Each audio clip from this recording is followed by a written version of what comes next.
Simama, simama, simama imara. Simama, simama, simama imara. Simama, simama, simama imara. Simama, simama, simama imara. Pamoja, pamoja, pamoja twashinda. Pamoja, pamoja, pamoja twashinda.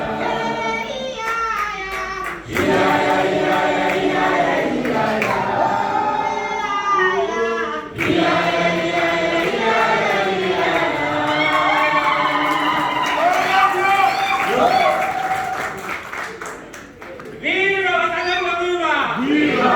Viva Wazalendo, viva! Viva! Long live Kenyans, long live! Long live! Asanteni. Where I come from, they say if you organize a beer party, you don't get drunk in it. So I will have very few words to say. But before I do so,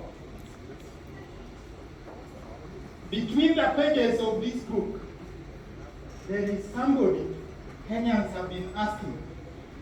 And who is this? I saw a turncoat who is also documented in this book. A person whose things we burned because of betraying the cause of democracy. Asking, who is Makau Mutua? Makau, can you come in 2 minutes, tell them who you are? Comrade.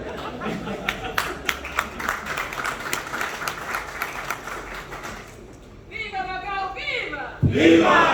Forward is liberation, struggle forward! Forward!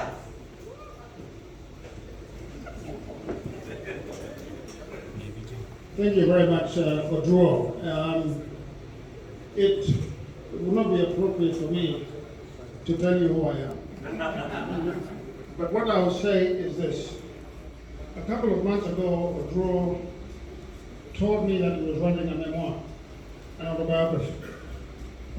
And I panicked when I thought about it. And I panicked because we were born in the same year. In my mind, when you write a memoir or an autobiography, it means that the runway that is left between you and the time that you meet your maker is the written word never dies. And one thing that our country needs to do is to learn how to write and how to write our history. And especially those individuals who have participated in making it. If you look at the bookshelves, I think there are no more than 30 books written by the founding fathers and mothers of this country. Which means that our history is taught by others. It's not taught by us. Which means that others think for us. We do not think for ourselves. And you know, those who do not think for themselves are dominated by those who do. And so I want to thank my brother, my comrade, Odro Wen, for having the courage in my generation, to write a book about himself, which is really not a book about himself, it's a book about our struggles. And Odro, I want to say thank you so much to you. And I want to say finally just one thing before I get off the stage. In the history of this country, there has been a struggle between two opposing forces. There is a right and center right. And there is a left and center left. In the recent past, by which I mean the last 25, 30 years, the Honorable Raila Odinga as personified, has been the personification of that faction of the country, of the left and center left. But I just want to say something else, which is more important than even that. And that is that. So the following day, which was a Saturday, 16th of May, 1981, 13 students, among them Makau Mutua, were expelled. And because those names were, because the picture was published, of course, by breakfast, everybody had to identify those students and their room numbers. One of them was called Moses Mekangola. But there are three things I want to say, some of which the foregoing speakers have said. In this world, you have only two choices. You can choose to make a difference. Hello, comrades? You can choose to, or you can to the dogs. Viva! This country is dying. And if you don't know, the first act of the non-thieves that have now taken the levers of the state, the first act was to legalize genetically modified food. That is a death sentence to the Kenyan farmer. It's a death sentence to the people of this country. I grew up in a situation where my mother would go to where she was born and borrow seeds to come. Within those 3 years, more than 22 mega scandals, corruption scandals had taken place, amounting to more than 2 trillion shillings. Raila Amolo Odinga not giving up. Who are you to do so? Who are you?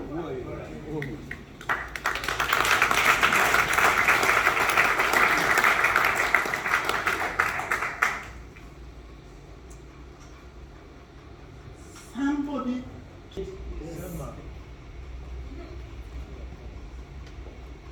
But let me give you hope. The spirit of the struggle, just like Waukara said, it can never die. It is stronger than faith. And there are so many spaces of struggle. One of the spaces is the National Museums of Kenya. Another space is writing history and living that history. Another one is walking the streets and saying no to oppression. As I said, I don't want to... Those who are in prison and those who are on the other side of prison. Yes.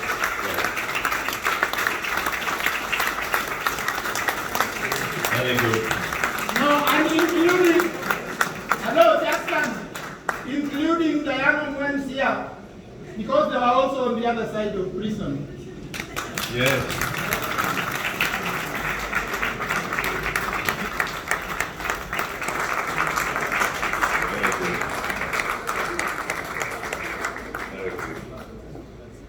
Odoro mwen Nishuja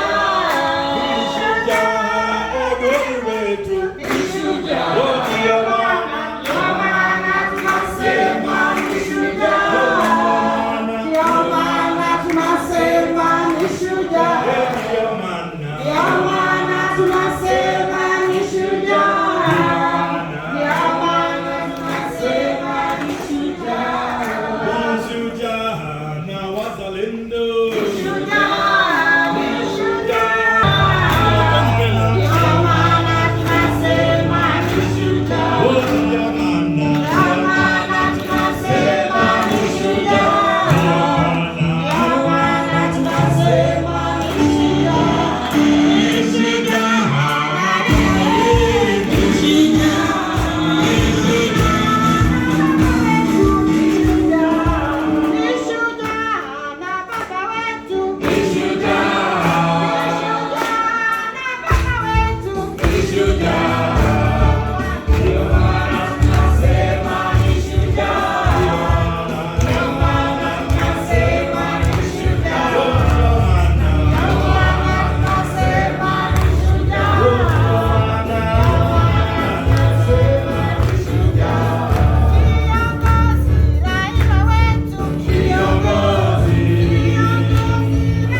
Nataka moyo yangu uende kulinda nafsi zetu, umoja uangaze Afrika, tulenge lengo la ukombozi, tulenge lengo la ukombozi.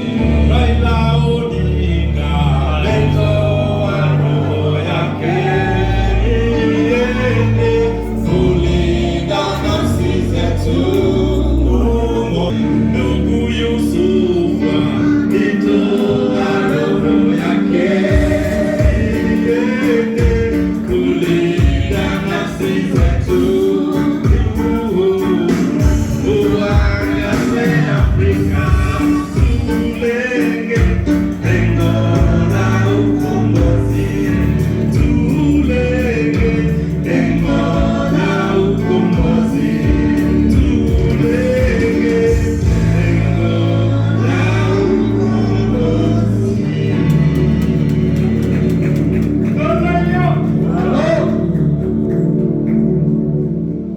Haya. Yes. Haya. Yes. Haya. Comrade power. Power. Comrade power. Power. Luta continua. La lucha continúa. Luta continua. La lucha continúa.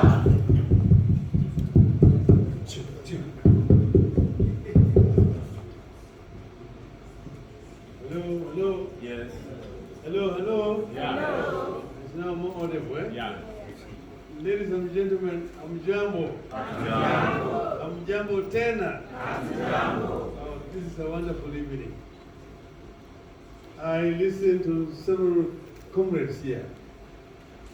I feel very inspired by what I've heard since I came to this auditorium today.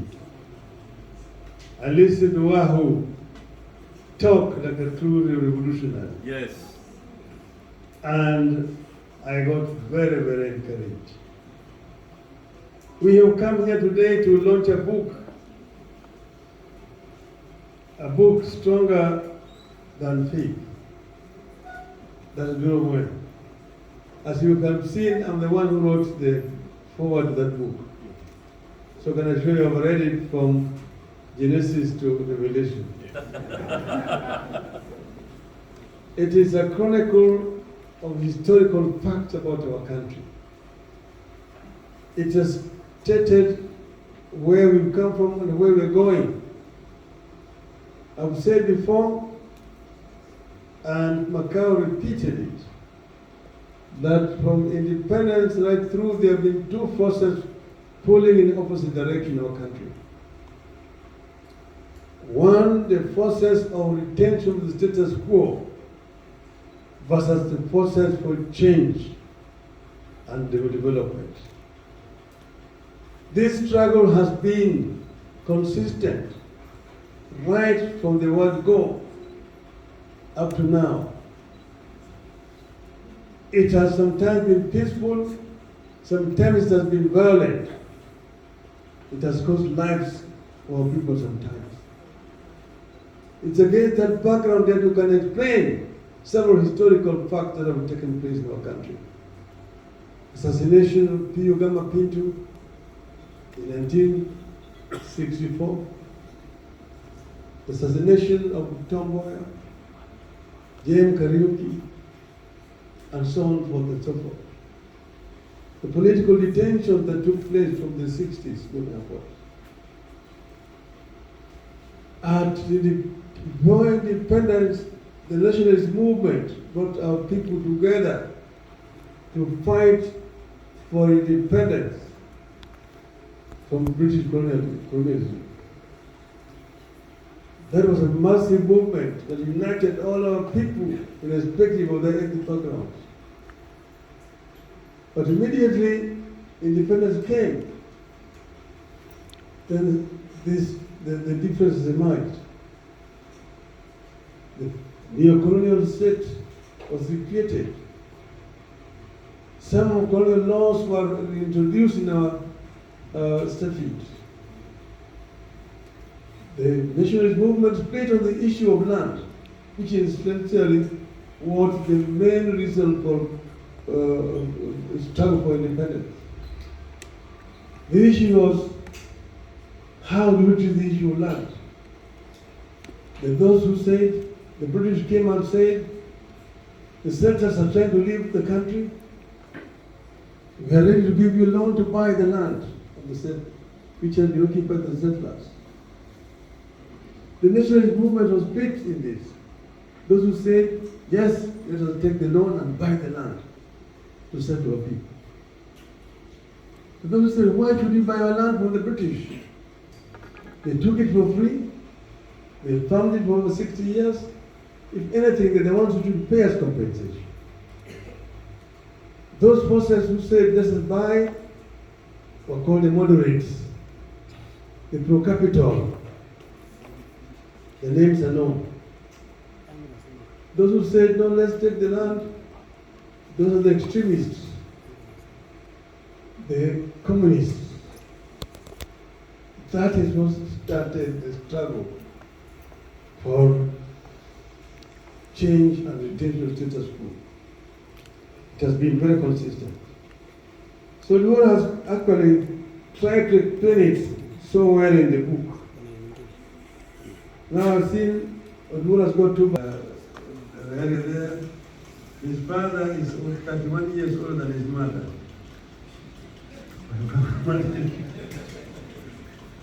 All the same, and he was a Christian who was allowed, because of mutations, to marry in church, although he married more than one wife. All of them married them in the church. Yeah.